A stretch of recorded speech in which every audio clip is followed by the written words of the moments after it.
Photographers, if you could learn one thing about architectural and interior photography, what would that be?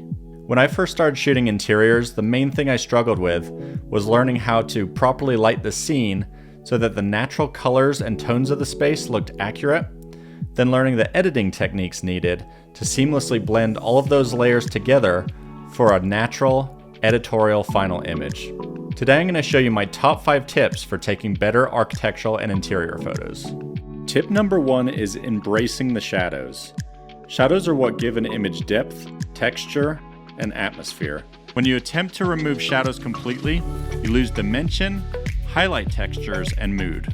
By balancing highlights and shadows accurately, you'll create a much more visually pleasing image. Tip number 2 is maintaining a suitable distance away from furniture. Positioning your camera too close to furniture can distort perspectives, limit composition options, and compromise the overall representation of the space. Maintaining a suitable distance away from furniture ensures a more accurate, balanced, and appealing portrayal of the interior. Tip number 3 is to avoid shooting too wide. Shooting excessively wide can lead to distorted proportions, exaggerated spaces, and unintended inclusions of unwanted elements.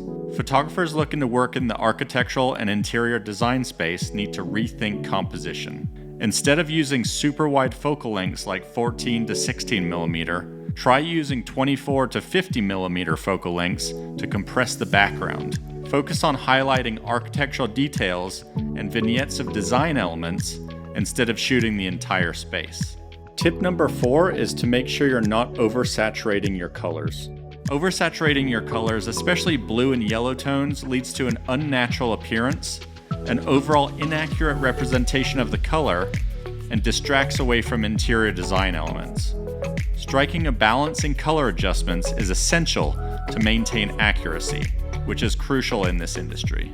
Tip number 5 is to make sure you're not overdoing it with the clarity and sharpening sliders.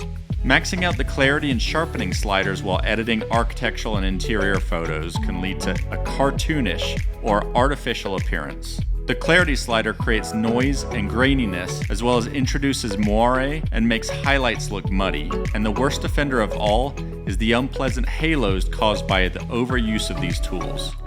A nuanced approach is essential to maintain the image's natural look and professional quality.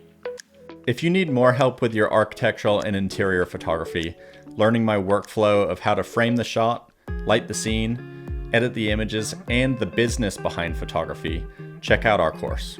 Thanks for watching.